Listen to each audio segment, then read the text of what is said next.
Chris Savino with American Outdoor News. Barring any technical issues, welcome to another episode. And I'm here with my friend Blake Barnett. Blake, thank you so much for coming on. Man, Chris, this is it's my pleasure. Been looking forward to doing this for some time, and on the road last week at some trade shows for the spring. I was really excited to receive your message and ask me to be a part of this today. So thank you so much for having me on today. Well, I appreciate you taking the time. And like I said, we've known each other a number of years. Yes, sir. Trade shows, rapping, having a couple of drinks here and there. Trail in the Hunter's Moon. God, you've been involved with that for a long time. Yeah, I have. It's been a blessing. We've been in it so long now. I can't remember what season we're fixing to release. I should be better about that. I think it's season 18 or 19 that we're working on right now. It's had an unbelievable ride. Did not start with me as the front man in the beginning. I was the producer of this series for many years from day one. Larry Weissoon, no doubt, was the founder, executive producer in the beginning of this series, and I worked with Larry Weissoon. Many of his other previous productions, had a long career with him, and he's definitely one that's opened up a lot of doors for me. And Trailing the Hunter's Moon. 18, 19 seasons ago, and Chris, you're very familiar with the book that Larry authored called Trailing the Hunter's Moon. Sure. And back when he authored that book, I think still to this day it's one of the most successful books, won the most awards he's had as far as his writing goes. And it was a book that Larry put out there to basically kind of reintroduce himself, to let the public know that he was an international hunter, even though he was labeled Mr. Whitetail. Oh, yeah. So much of his television work and writing. And,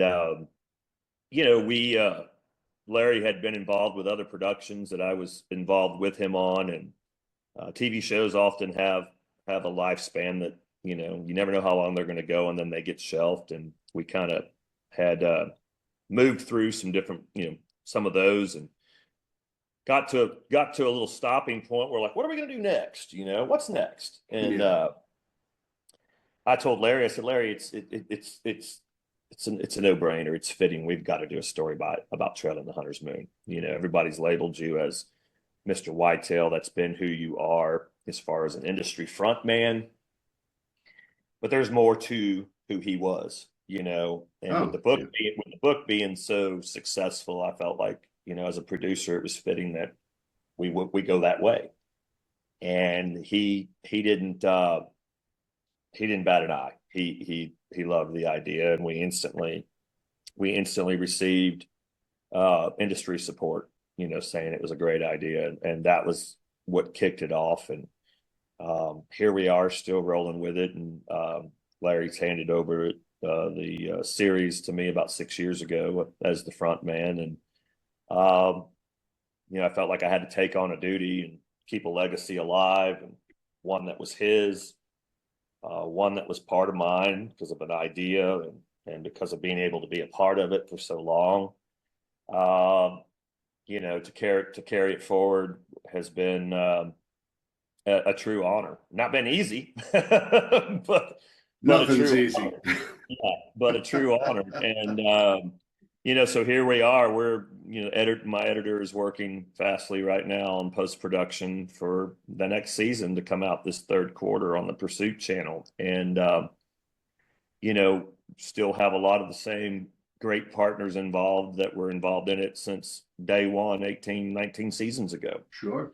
And what's up? You've taken us on some incredible adventures throughout the course of the show. When Larry and I kicked the show off, we were doing 26 original episodes a year. That's a lot. It is a lot. And that's almost impossible for one front man to do, and so when we received that type of industry sponsorship support,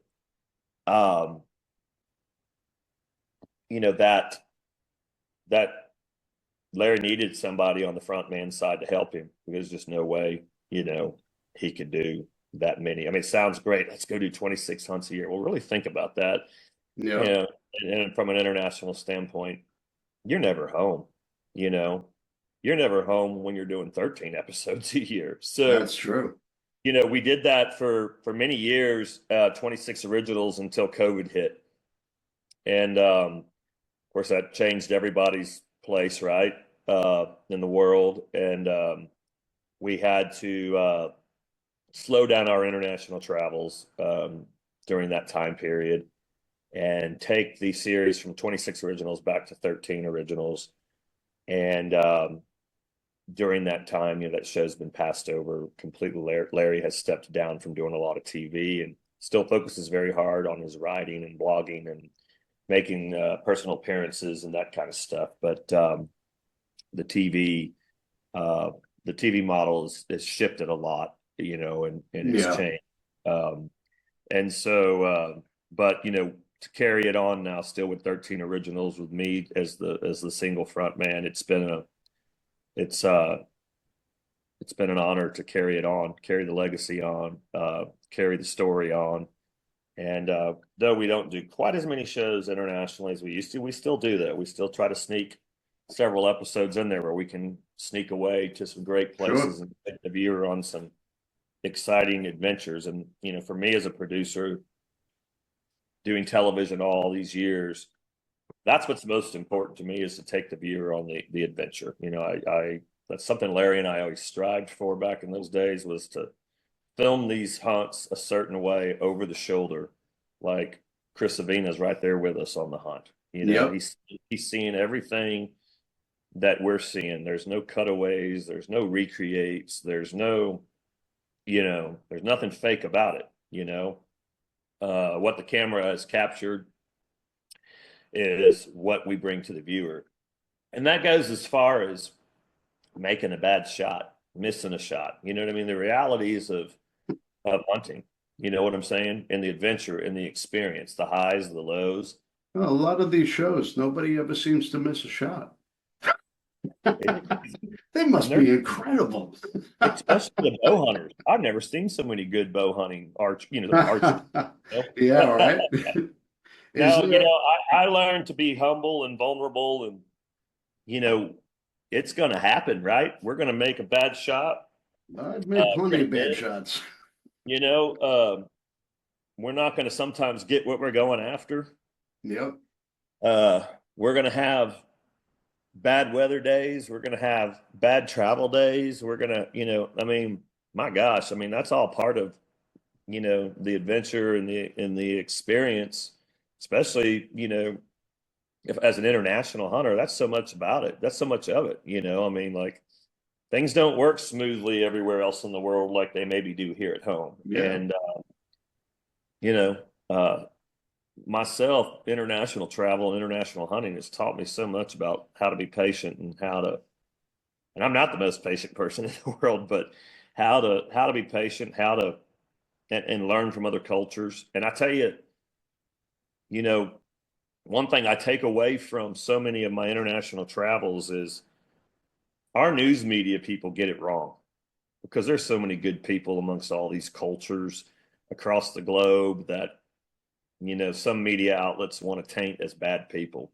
But I Yep. think as hunters, we're a community that all see things very similarly in the same light, no matter what our culture or religion is. You know what I mean? I mean, Yeah. I've sat on the side of mountains in Asia with cultures that we're supposed to not like. You know what I mean? Breaking bread around a campfire, um, and realizing we all have a common bond, and that is a common bond and love for the outdoors and for our wildlife, and to want to take care of them and to want to take other people on adventures, to share those same experiences. And that's that to me is what the outdoors does. It brings people together of all walks of life Oh, across the 100%. globe. You know, Is there and, is there an adventure or a hunt that stands out? Yeah, I mean, some of my Asian hunts, like in Kyrgyzstan and Azerbaijan, you know what I mean, in the Middle East, places we're not places that, no Not doubt we know there's unrest in, right? But hell, there's unrest right here in our country now in areas, and you know, uh, I was in Azerbaijan hunting Dagestan tur. Um, my outfitter was a Muslim, you know. Uh, my guides that were on the hunt, taking us up the mountains, taking care of us, were all Muslim. And that was during a time, you know, when here on our news media outlets, conservative outlets, whatever you want to call them, all of them, I don't care which one you listen to, uh, painted the Muslim culture and everybody that was a Muslim to be horrible, horrible people. Well, we got horrible Americans too, yeah, and it gives I think any novice amateur international hunter apprehensions of wanting to go to certain destinations. You know what I mean? Because of what we are taught, and I've had those apprehensions myself. You know what I mean? Going into those places that if it was a first time experience, that um, and rightfully so, that would be normal, right? sure. What I've learned from it though, um, is those people, those cultures have good people in them too, and Just people. the bond that we totally have in common and share again is that we're hunters, and we have the same passion for the conservation side, and to protect those wild places and the wild things that live there. And from a mainstream media spotlight, we're trained to not like those people. But what I've learned from a personal experience is that I could break bread on the side of the mountain and laugh with these people and have fun with these people Yep. and help each other. And so uh, that's one experience. Kyrgyzstan, I've had similar experiences as well. And throughout some of those experiences, I've seen some questionable things, that make a light bulb or go off in your head and go, I don't think I like this and need to pivot, but I've had more great experiences than I've had negative experiences, to be honest with you. I mean, uh, I've hunted Africa 30 something times now, 9 different countries, and there's issues there too on different Sure. levels, and so um, one thing international hunting can teach you is how to be patient and how to adjust, and Communication. it's an eye opener to understand that you know uh, that at the end of the day we have people across this globe that are just like you and I, Chris, even though they're from a different religion or a different culture, or Sure. we're not supposed to like this or like that, or or whatever. Um, but there's people like me and you around the world, and connecting with those people is uh, it's special in a lot of ways. So I've been very fortunate to do that. I've been very fortunate to tell some of those stories of mine, share some of those adventures of mine through the Trailing Hunters Moon platform. And I'm going to continue to do so as long as the viewers continue to watch. And as long as the viewers continue to watch, then my partners will continue to support it. So uh, it's been a good run, and we'll keep out. I feel like I've been placed on this earth to do just that, to try to promote hunting in the most positive light that we can, and to try to get more people in the field. You know, So uh, after all this time, hunting, growing up, producing, doing the show, what still what still fuels your passion? Do you still get that same charge out of filling a tag or pursuing an animal? you know, I've been getting that question a lot, I guess, because I'm getting older. People are like, hey, man, he's been at it for a while. I did a More podcast. experienced, not all. Yeah, I did a podcast with Field Ethos, and they asked me the same question. They're like, you're you've been at it a long time. I was like, well, there's been guys that have been at it a lot longer than me that I look up to. I think for me, what I find most uh, passionate, the most passion I find with this that keeps me going is not so much the going and pulling the trigger and taking home big animals or having um, epic hunts. It's spreading the message, and Yeah.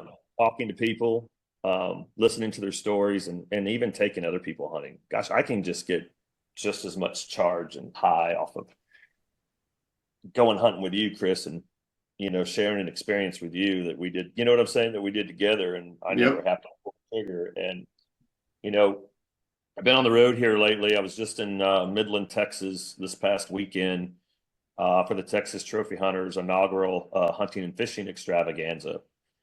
And being able to be at those shows and having young men and women and people my age and older come up and say how much they love watching the show. Um, I like to hear their stories. I like to say, man, thank you for watching, but I want to hear about their hunting season.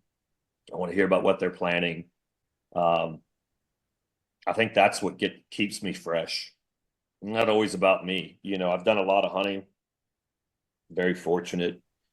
I'm going to continue to hunt as long as the good Lord will let me.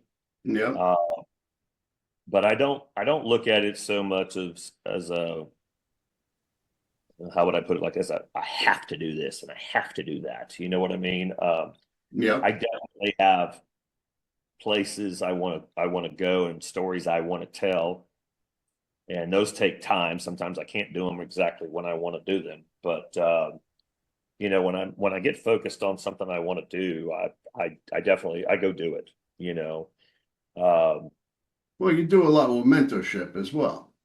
I try to. Yeah, I mean, if there's anything, I'm probably kind of one of the. I mean, I am getting older, and I do love to watch wildlife. And I live in Texas, and you know, our deer density down here in Texas is one of the largest in the nation. As far as our white-tailed deer, I probably get made fun of for saying this. I'm kind of getting a little soft around the white-tailed deer because I love to just feed them and watch them grow and watch them mature. You know what I mean? Sure. It's probably the one species I definitely concentrate the hardest on in letting that individual species get to a certain age before I decide to take it or if I take it at all. You know what I mean? Yep. Minus, what I do take for food in my freezer. You know what I'm saying? Do you That's a little cook? that's a little bit different, but you know, I think hunting has gotten a little bit lost over the years in terms of people feeling like they got to go kill the biggest and the best, and I've walked in those shoes as a younger man and a younger hunter, but um, with my blessings of being able to do what I've done, I've been able to reflect and realize that um, that's not what I'm about, and that's not what it's about. There Yeah. was a I was just following some stuff on social media about how people complaining about pricing by the inches and this and that, and I just couldn't bite my tongue, and I just had to say, if you're booking a hunt based on inches and not based on adventure and experience, and in my opinion, you're hunting for the wrong reason. And to each their own, right? It's not my Yeah. choice. Not my choice to tell you what you should or shouldn't do, but there's so much more to hunting and to the adventure and the experience of hunting than looking at a score and looking at a number. I feel like if you're already going to put that pressure on yourself, or you're already going to just look at it that way, you're already overlooking the rest of the most important parts. You All know, right. So with that in mind, why do you hunt? What do why you do get I out of hunt? it? What do you get out of it?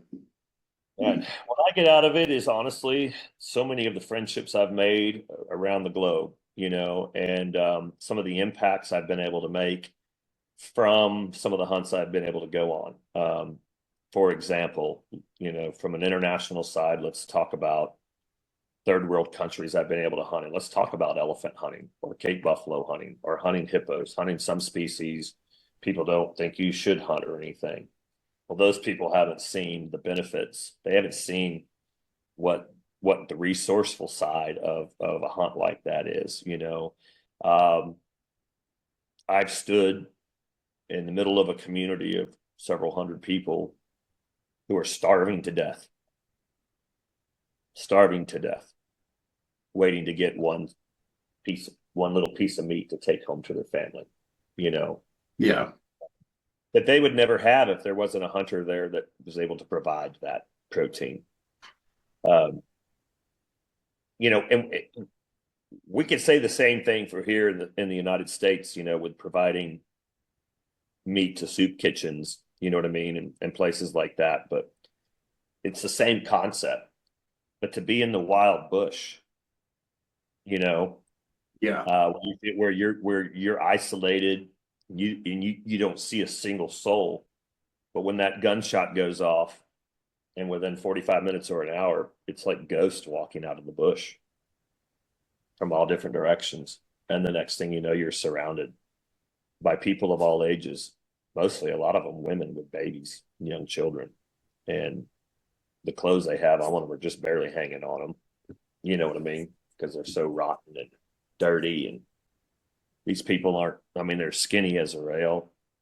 And that gunshot is a sign of food. Food is here. We're going to get fed. Yep. So being around complete starvation, knowing what you can serve a community with, is a big part of why I hunt. Another reason why I hunt is adventure. Like I said, experience, adventure. And I also know that, let's get to the nitty gritty. Truth, logic, and common sense. Our good old buddy Uncle Ted will preach. Yeah. Hunters are the true conservationists. In third world countries, it's the finances that we bring as a resource to these third world countries, as hunters, keep thriving populations. The whole sustainable use model is what keeps thriving populations of wildlife going in third world countries, where there's no government, nothing there to protect them. And I think that as I get older, that becomes a stronger passion of mine, so that our future can have the same experiences I've gotten to experience and you've gotten to experience. Sure. I hunt to give new people new experiences and chances. I feel like I was born a hunter. I think that each and every one of us, we all somewhere down the line in our families, we had hunters in our families, because that's how people also had to survive. Hunting's been around forever. Sure. So I feel like it's in our DNA naturally. Some of us carry it on and some of us don't, but sorry, my dog is jumping on me here. All right. For me, that's what it is for me. I don't chase the trophy side of it so much. I chase the experience. I chase the culture, and I want to be able to deliver the message, on why hunting is a vital, vital, vital role in wildlife conservation, and that's why I do it. That's why I took it serious. And before I was ever in this line of work, Chris, I was a professional horseman. Of course, I wear a cowboy hat all the time, and Sure. I was born in the saddle. I was, but even that lifestyle is relatable to the hunting community as well. We've got people who raise livestock, cattle, horses, chickens. Doesn't matter what it is. It's got to be sustainable, right? It's got to, the only thing that's going to keep, our farming and agricultural markets going are Sure. people that are going to be out there raising that livestock and raising those crops. You know what I'm saying? And it's an effort. If we don't take care of it, it'll go away.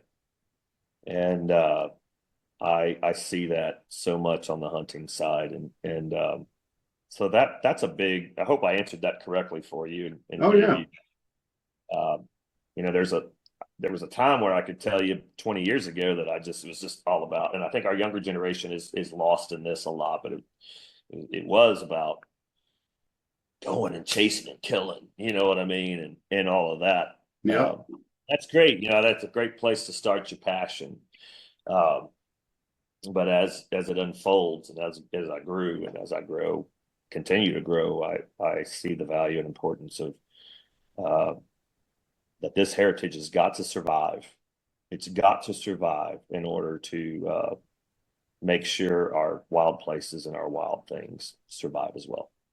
So with social media the way it is and technology evolving, um, how does Hunter's Moon stay ahead of the curve and deliver that message? Man, it seems like we have that conversation every week. It is so, I don't have, I don't think anybody has that perfect answer for that. You know what I mean? The involvement of, like you just said, technology, all the different ways people can distribute and view um, content, has gotten so convoluted and so saturated. And just so many moving parts now to it compared to, when there used to just only be print, Sure. TV, and radio, you know. Um, I think for me specifically, I've just tried to stay in one lane. You know what I mean? I always tell people I relate it somewhat to the music industry, um, the television business to the music industry. And I like to use, and he's a Texas local, he's a San Antonio local, but I like to always use George Strait as an example. He's always stayed in his lane, you know, never changed who he was, did it his way. Um, Never let anybody change him. Never let anybody tell him how he should do it, what he should do. And I think there's a lot of truth to that. You know what I mean? Yeah. We have to pivot sometimes, but if you stay true to who you are and you're established and you keep doing what you're doing and you do it the right way, um, people will continue to follow you. And I'm fortunate enough that, yeah, like Trailing Hunter's Moon has had a long enough ride, you know what I mean, Yep. that it had its establishment before we got so lost in all this smoke and mirrors behind all the social media outlets and digital outlets, which I do participate in those. Um, but I've not made it my core, you know, platform, though, I'm having to pivot more and more. You know what I mean? I'm having to um, constantly do a little bit of research and put some things out there. Luckily, though, my linear platform, which is Pursuit Channel, also which is they're phenomenal partners, and they've done a lot to work with producers like me. So they've established, a really great digital platform that they offer to their producers only, and that's putting me out there. So I guess what I'm trying to say is just stay true to myself, and it's for me, it's putting together good content and putting it out there in television, because there are people that watch television, and then also that content still going to the digital streaming markets so that the younger generations and those that don't want to watch TV can see it too, so Yep. I don't really plan on, changing a whole lot. Um, uh, you know, Maybe increasing the footprint for sure on YouTube, is where I'll probably focus and still continue to ride out the linear space, only because that space is also offering me strong digital presence as well, because they're taking on the digital markets. Partnerships, I think, are important. If you have strong partnerships, those partnerships are going to work for you. You know what I mean? They want, Yeah. if they want you to succeed, they're going to help you succeed instead of trying to navigate it all by yourself. And there's a lot of streaming services to connect with. There's Waypoint, there's MOTV, there's Carbon Carbon TV. TV, that a lot of Yeah. streaming services to connect with as well. And I've done that as well. I mean, I've had the series on Carbon. Um, I've had the series on Carbon TV. I've had the series on Wild TV Canada plus Wild TV Plus, which is their digital platform in Canada. I've had this, and the series has been ongoing since its inception on the Pursuit channel, and now Pursuit Up. Pursuit Up, I think, has one of the best digital platforms. It's free, 100% free app to download, free to stream all the content. And I believe that's where it's at. I Yep. don't believe that platforms like Waypoint and MOTV, anybody that has a subscription, that's not where it's at.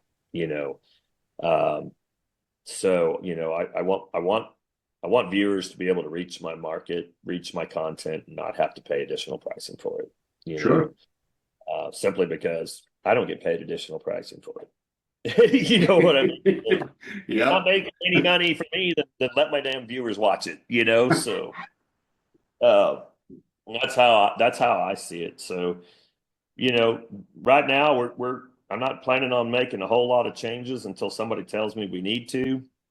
Um, we're gonna keep running hard on Pursuit channel and their digital platform, and we're gonna keep uploading some episodes to YouTube.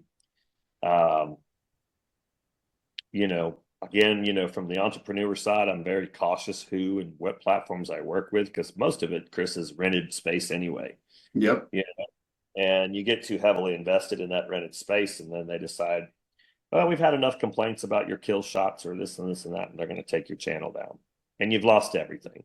Yeah. So then it goes back to being involved and being partnered with the right people.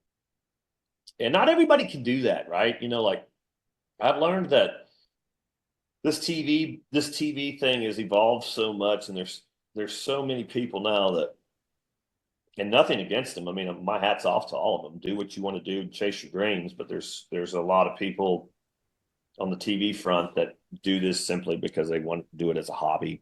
They want to show their friends, or they just want to do it because they want to do it, and they have the financial means to do it. And those people are different than people like myself and a few others who directly are funded by the industry, in terms Sure. of sponsorships, and do this as a true PR business. And so, those of us that are in that position, people like me, we look at it very differently. We do have to look at the business side of it. We do have to look at the numbers side of it. And we do have to work and collaborate with our partners and pivot the way they want us to pivot.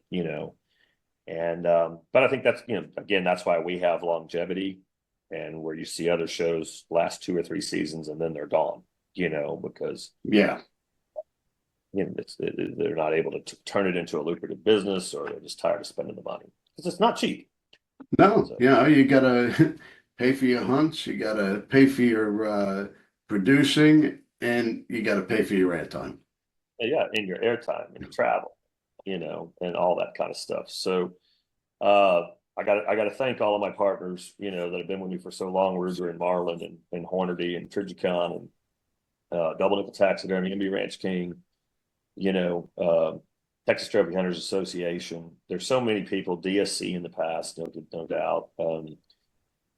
People that have supported me, that I wouldn't be who I was today and where I'm at today if it wasn't for uh, those great partnerships that I value and have so much respect for, that allow me to do what I love to do. So I mean that is so important, and I think if I could say, if any of the younger audience is listening to this and has a passion for creating content in the outdoor spaces, buddy, those relationships are the most important thing in the world. It's not how good you are as a hunter or whatever. You know what I mean? It's truly about relationships. And you can't or are not willing to maintain that relationship professionally, communicate, be transparent, deliver on time, you know, you're not going to maintain those sponsorships and those relations.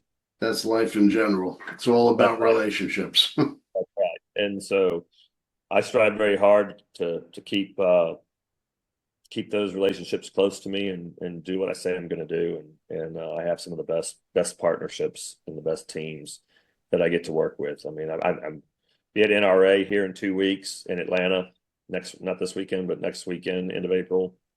And certainly look forward to being with all those teams, you know, for a few days in person. Yeah, it's always good. It's always good to be around. But I appreciate your time. Thank you again for talking to us. And, absolutely. And we look forward to seeing you at the next show. Absolutely. Thank you for having me on, buddy. All right, man. Thanks. We love our children. We protect them. We guide them. We prepare them for life in the world. With all that we do, from deep in our hearts, we cannot control all things. Life-threatening illnesses and disabilities affect far too many of our children each year. While we cannot change the circumstance, we can make dreams come true. Dreams to provide hope, to provide spiritual healing and strength, to provide moments of happiness and relief in the hardest of times. We can give a glimmer of light and hope in a time of darkness and despair. Join huntofalifetime.org to help make dreams come true, to provide hope for children with life-threatening illnesses and disabilities. Hunt of a Lifetime is a nonprofit organization fulfilling dreams for hunting and fishing trips to youth 21 and under with life-threatening illnesses and disabilities. Visit huntofalifetime.org to learn how you can make a difference.